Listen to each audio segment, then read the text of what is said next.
Assalamu alaikum wa rahmatullahi wa barakatuh, and welcome to the series Zakat 101, this pillar of social justice and wealth distribution in Islam. I'm your host, Muhammad Nuruddin Lemu, and in this episode, we will be looking at the subject of Zakat. Who should be benefiting from Zakat? Who are the beneficiaries of Zakat? How is it calculated? And we will also look at a couple of other commonly asked questions regarding Zakat. In the previous episode, we looked at what Zakat was as a pillar of Islam, its obligation, the difference between it and Sadaqah, and also what was Zakatable. In other words, what were the forms of wealth that this percent called Zakat could be charged on.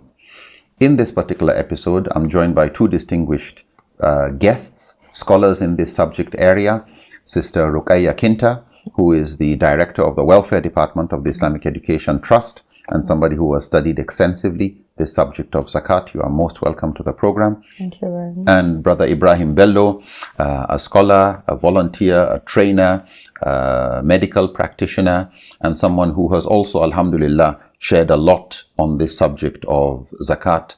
Brother Ibrahim Bello, you are most welcome to the program. Thank you very much. Assalamu alaikum. Alaikum salam wa rahmatullah. Let's move to the subject of Zakat beneficiaries. As was said in previous episodes, who should benefit from Zakat is clearly stipulated in 8 categories in the Quran. Could you share some of these categories? And very importantly, how do these categories apply also to our contemporary context? So who should benefit in the world or in Nigeria today from Zakat? Okay. Assalamu alaikum wa rahmatullahi wa barakatuh. Thank you so much for that question. So just as we have said, Allah has clearly mentioned the beneficiaries of Zakat in the Quran, the 8 categories, and He said, إِنَّمَا الصَّدَقَاتُ لِلْفُقَرَاءِ. The first category of beneficiaries is the poor. This in Nigeria, we are looking at the Almajiris, some of your workers, your house helps, your drivers, having families, having some kind of difficulties, all can fall under the fuqara. Someone finding it difficult to have one meal or per day, all those people are fit into this category.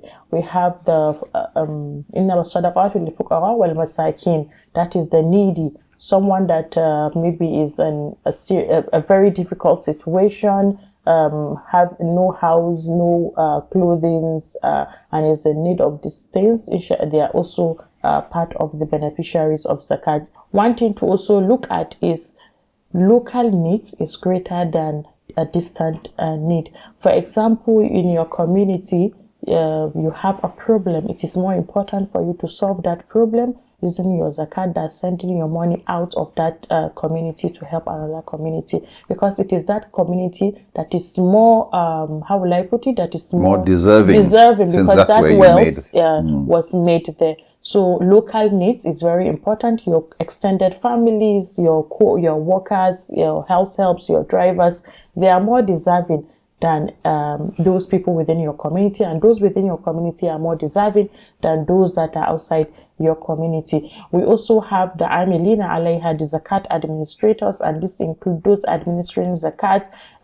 It might be NGOs like NASFAT, like Form 1, like IET, that administer this Zakat, and they are in best position to know who is expected to get Zakat, who is eligible, and also they have the ability to get to monitor and ensure that this Zakat is managed well, such that this person possibly this year is empowered. By next year, that person possibly will be paying Zakat.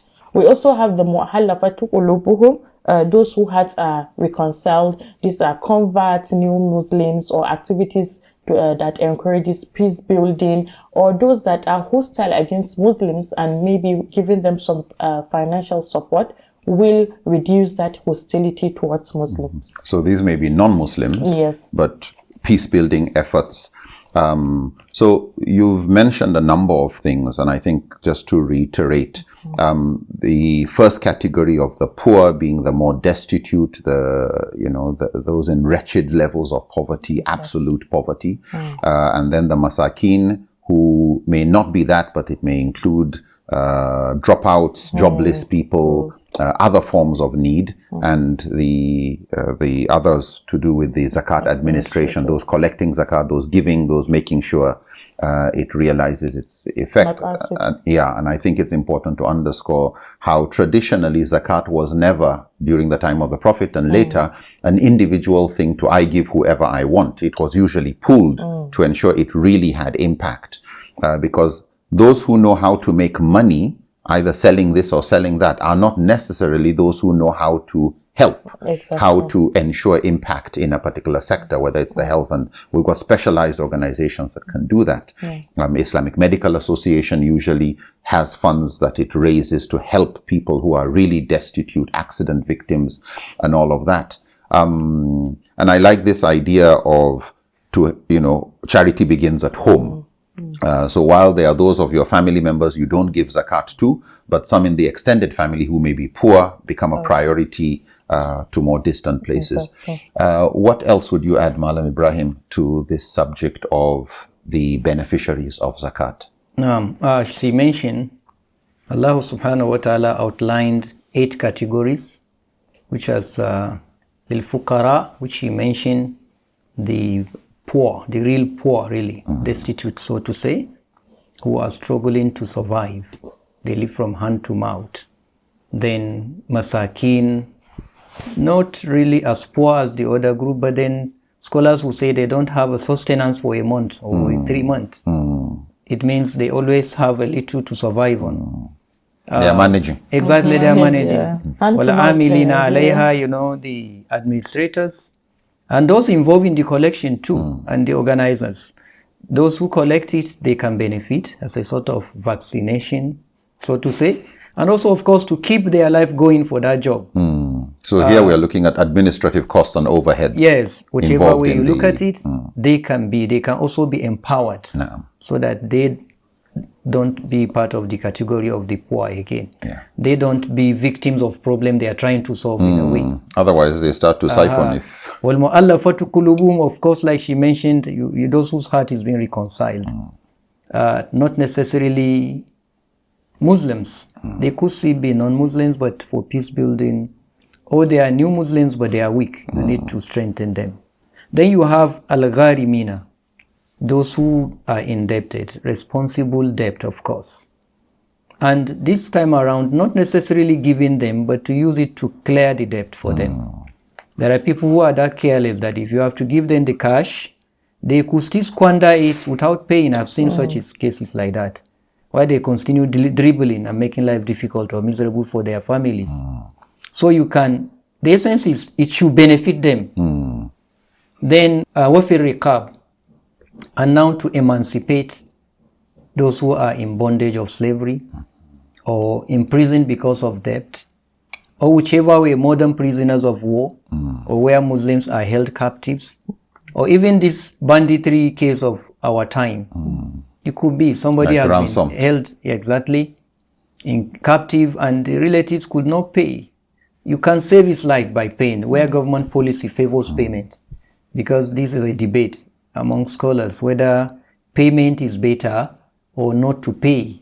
Some look at it that paying, you are empowering them, and that is why it lingers till today. Very true. Exactly. So, but then as a way of saving life, ransom, this person is now in bondage.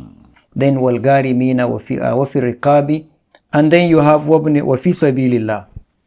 Fi sabilillah means on the way of Allah. This is broad. Da'wah, supporting new Muslims, intellectual warfare, building schools, strategic planning for the development of Islam and Islamic religious knowledge, whichever way it means. It could be, some scholars in the past use fi sabilillah to mean only physical jihad. But in reality, when we look at the intent and the essence behind jihad, which is promotion of Islam and freedom of speech, then whatever is strategic in that, including sponsoring publication of books that will benefit new Muslims, media advocacy, particularly countering Islamophobia. Exactly. All of these can go to fi sabilillah. Then you have wabn sabil, stranded travelers. Stranded travelers, maybe somebody's, his car run out of fuel. It's not his town, no one to help. or they are now internally displaced people. They are Ibn Sabil in a way. They are not in their homes and they are not comfortable. They are in that stranded situation. The essence is Ibn Sabil is somebody in that stranded situation. Like refugees. Refugees and IDPs and anybody in their category can benefit also. Then you have, I think that's all. Yeah, those are the 8 categories. 8, right. Yeah. Ibn Sabil, Garimina, Fi Sabilillah, Fi Fi Sabilillah. Rikab. So these are the categories of beneficiaries that Quran look at. But then it's not as literal as we take them. And again, it's to benefit them, not necessarily to give them directly. And when we look at the essence of Islam in giving zakat, particularly when we come to the first categories of al-fuqara, al-masakin, and in fact all other categories, it's not just to solve their problem, but to empower them and to ensure circulation of wealth. So in some instances, it involves retraining or empowering these people with entrepreneurial skills before giving them Capacity building, Capacity building. so that they don't waste the money. Yes. And again, the zakat amount should be reasonable enough to give them a takeoff. Because if somebody is giving a zakat of 2 million and then you share it to 20 people, I don't know to what extent that can empower. But if one person deserves 10 million to be empowered and strategically, position to become rich on his own, it's worth it. They should give in. Because he then becomes an additional Exactly. zakat So giver. this is very important to note. It's not about how many people, but what problem zakat aim to solve. Yes. Allahu Akbar. And I think, just in addition to this issue of wafir rikab and, those in bondage, as you've mentioned, some may be prisoners, but also modern day slavery by alternative names, human trafficking. And you've got organizations that are working towards solving problems of human trafficking. Some people are tied in prostitution. Some people are tied in some of these very unethical lifestyles because they have not been able to get empowered to move out of them. So as you've mentioned, that type of poverty that holds somebody in a haram, either under wafir rikab or under, and this is I think an important point, that with some categories you can actually see that this person falls under this category. He's a poor person, so he's under a fakir or fuqara or a masakin category, or he is also indebted, and helping him is also fi sabilillah, but he's also a refugee, which would be wabna sabil. So the need to realize that these are all categories that accommodate more than just one type of person, but I think they emphasize that people should be taken out of problems, that our method of giving zakat should not be to create dependence, but to create more independence. I remember somebody asking Sayyidina Umar, who gave somebody about 2 or 3 camels. Instead of giving many people 1 camel to go and share, somebody was asking, but why are you giving 1 person? And Umar said, because he's an entrepreneur, he is somebody who by next year will most likely also be contributing zakat. So this idea you've mentioned about using zakat for economic empowerment of market women, or particularly those who are in need, and capacity building of individuals. And as you've mentioned, the word da'wah is very broad. So probably, this issue of how do we defend the deen from a lot of modern ideologies that take people away from Islam. Because if you allow people to be leaving Islam, you are actually reducing the number of people who in the future will be paying zakat. So the need to really be strategic in how we handle this. I would also like to ask Kinta, fine, these are beneficiaries of zakat. Are there people who should not be given zakat? Just Allah described those we should give zakat. There are those that are not entitled to zakat, and one of them is the wealthy. You are rich, you are comfortable, you don't deserve to be given the zakat. The other one is direct family members, like your parents, your spouse, your children, because initially they are feeding, and their responsibility relies on you. So you don't say, because I have a son, or I will just take my zakat and give him. because you are trying to even relieve yourself of some of your own responsibilities. So direct family members are exempted. However, you can give extended family members that definitely they are how will I put it? Beneficiaries, yes, or they have those needs. they are not dependent on you. We also have divergence of views regarding giving non-Muslims.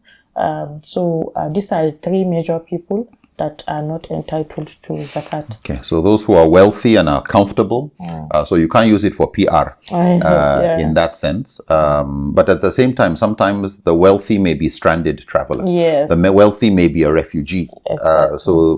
But we're talking of under normal circumstances. And I think even with non-Muslims, the difference of opinion among scholars, because some scholars would note that Allah didn't mention the religion of those who were beneficiaries, so he just left it as poor, needy, and so Muslim scholars have differed, especially Muslims who live in non-Muslim majority areas, and the greatest poverty is that of non-Muslims around them, and so they would permit the use of zakat for the poor and the needy and the mu'allafat qulubuhum, since even during the time of the Prophet, peace be upon him, he gave zakat to non-Muslims who had hatred against Islam, to at least douse or reconcile that. The question I'd like to ask next, Madam Ibrahim, to more practical side, how do you calculate zakat? So if I have money or gold, wealth, exactly how do I calculate my zakat? All right, that's interesting, and that is practical, like you say. But to start with, there are items or things that zakat is applied to. No utility vehicles, not where you are living in, not all those things. Factory items. Not all of that.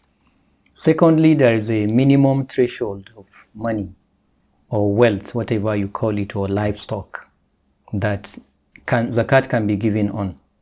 So typically you are looking at what you call nisab. For wealth, maybe our own naira and dollar and currency, paper money, whatever you call it. It is usually compared with gold standard. So those who use gold standard are looking at 85 grams of gold times the current market price. Once it amounts to that, then 2.5% of it, or 1/4 of it, is what is given as zakat. Then if we're using the standard of silver. So what you're saying there is the value of your wealth, once it has reached nisab and has been there for the whole 1 year period, once you come to calculate, you look at the net value of your cash or gold, etc., times, or you take 2.5% of it out. Or divide by 40. All right, carry on. Yeah, usually the conditions are it must reach nisab. And it must have passed a year round. A lunar year. So that is, once it's up to that, then you give zakat on it. If we're using silver standard, the same thing, 595 grams of silver times current market price, whether in naira or dollar, then times 2.5. Then for livestock, like for farm produce too, there's what you call nisab. The nisab usually is measured in what you call wusuk or ausik. They will say that when it is up to 5 ausik. Ausik, usually you are looking at like, I don't know, but usually you are looking at like 300 kilograms of the grain. That is the 5 ausik now. So if it is rain fed, you give 1/10, al-ushur, 10%. But if it is irrigated, then you give 5%. So the measure of ausuk in our locality, before they use this way, they tie, they harvest, or they have different scale in different communities. Some just go by 10 for each 10 sack, where you assume a sack to be like 30 kilograms. So for each 10 sack, you give 1 sack. That is easier to be understood by the farmers. Then for livestock, cattle, sheep, and camel, of course, depends on the quantity, and that is left to scholars. But basically what they do for sheep and cat and goats, the minimum is 40. If it is less than 40, for the year round, it is not yet zakatable, permitting me to use that word. For cattle, you're looking at 25. Once it is below 25, it is not yet zakatable. For camel, of course, if it's up to 5, but then the zakat you give in camel is usually a goat or sheep. And other details, of course, scholars have it because they are not like one fixed thing as we have with the gold standard and the cash. Of course, there are other farm produce that are still debatable, and scholars are looking at it within the context of the intent of Islam on zakat. Like classically, back then, during the time of the Prophet in the Arabia, tubers were not considered worthy of giving zakat. That we can understand, applicable to their own reality. I'm sure they didn't have yam Maybe. or cassava. It's just like in our own reality in Nigeria today, when you see how the date palm, debino, is emphasized in the Arabia then, and you wonder what is debino that somebody can eat to satisfaction, that you can even give zakat on. So some of these are left to scholars and the nitty-gritty, including poultry. Just imagine as big as poultry farming is, and lucrative, and vegetables, fruits, spices. These are things that people are making millions and billions on. So scholars of these particular locations and countries need to go back to drawing board and actually come up with a realistic position that is current and meet the standards of Sharia on this. So this is how the calculation is to be done. Of course, whatever needs more detail, what we're doing here is just like a tip of an iceberg, and enlightenment, they need to get experts. Yeah. Sister Rukaya, what would you add? I think he has said most of the things, but just the importance of asking those who know فَاسْأَلُوا أَهْلَ الذِّكْرِ إِن كُنتُمْ لَا تَعْلَمُونَ. And just to give an example, for example, when you calculate your wealth and you have, let's say, 10 million, 10 million is up to nisab, then you multiply it by 2.5. 0.25. Okay. You multiply it by you multiply it by 2.5 or 1/40, and that gives you around 250,000. But if you get confused how to calculate your zakat and how to go about it, please ask those who do not know. And I think this issue on agriculture, because traditionally most farmers would put their labor in the farming.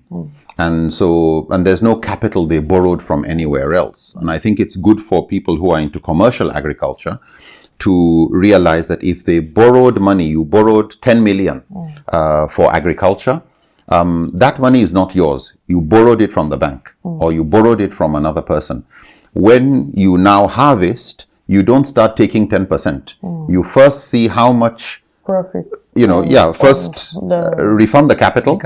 Then you look at your profit, and then based on your profit, you see whether you have gotten the nisab, which you were saying is about 3 to some put up to 600 kilos. But again, as you mentioned, the need to consult local experts who are knowledgeable about Islamic finance regarding the calculation of nisab.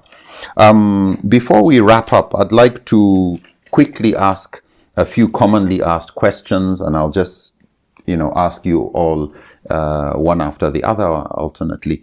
Mala Ibrahim, somebody says, I forgot to pay my zakat in the last year or the previous year. What should be done? What's your advice in a brief?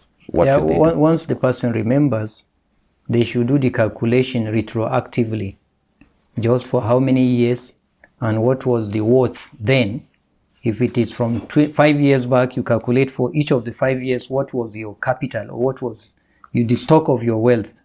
And then you do it with estimated value. But it's a debt that must be paid. Okay. And to just follow up on that, can zakat be used for school fees of people? Yes.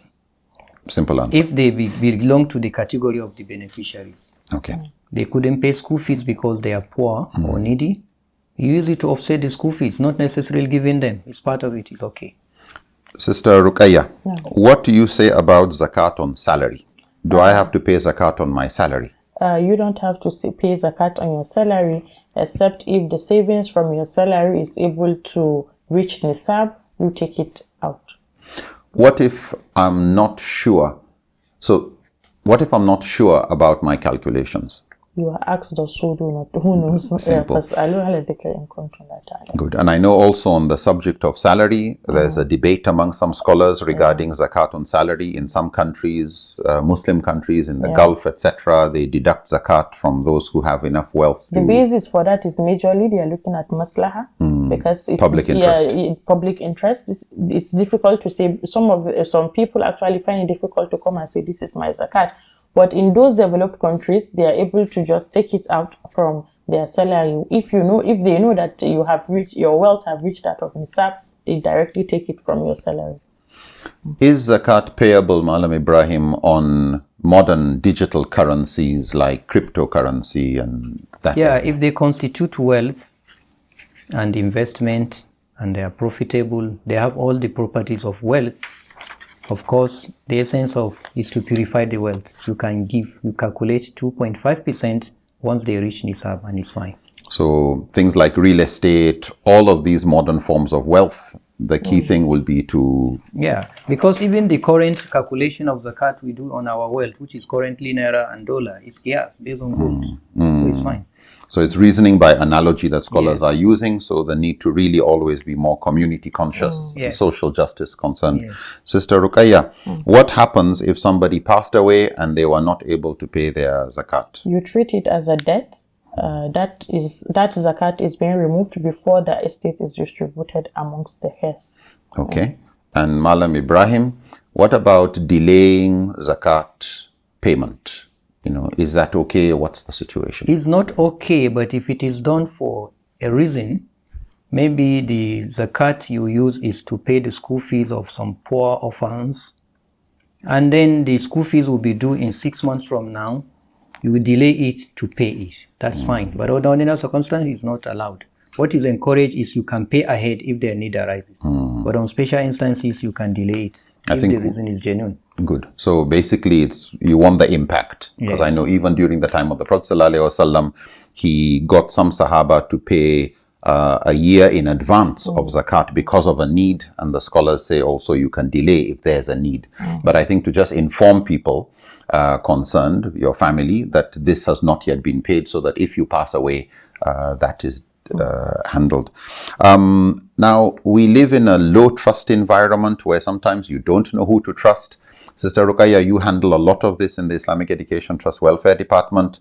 For a person who wants to give zakat and they're not sure whether somebody is eligible or not, what's your advice to them? You inquire, you ask, you observe, but you can also consult NGOs that are into zakat administration, like IET, Welfare Department, other organizations, Iman, NASFAT. Since they have direct contact with these beneficiaries, they are able to do their check-ins and to know whether a person is eligible, and they support. So you can give your zakat to those kind of organizations to give to the beneficiaries. So again, in another way you put it earlier, ask those who know. And this is why it is important to really work with organizations that have an intimate knowledge of the community, that know how to help people who actually are in need, have been doing it before, instead of going and experimenting. I think unfortunately a lot of people who make money think it is smart people who know how to make money.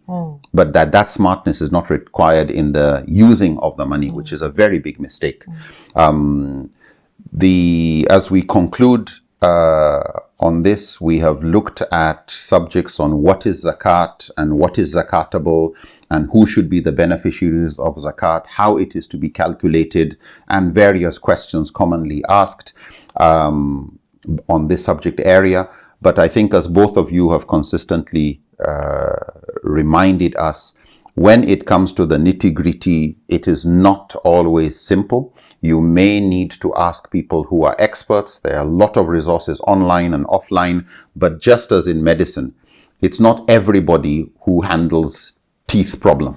It's a dentist. It's not everybody who handles pregnancies. It's a gynecologist. It's not everybody who handles issues on zakat. It's people who have studied, especially Islamic finance, in a contemporary context and can respond to that area. And our prayer is that more Muslim auditors and auditing firms and accountants would study zakat better, so that they can advise their clients and be there as experts when they are calculating profit and dividends and how much people are making, inshallah.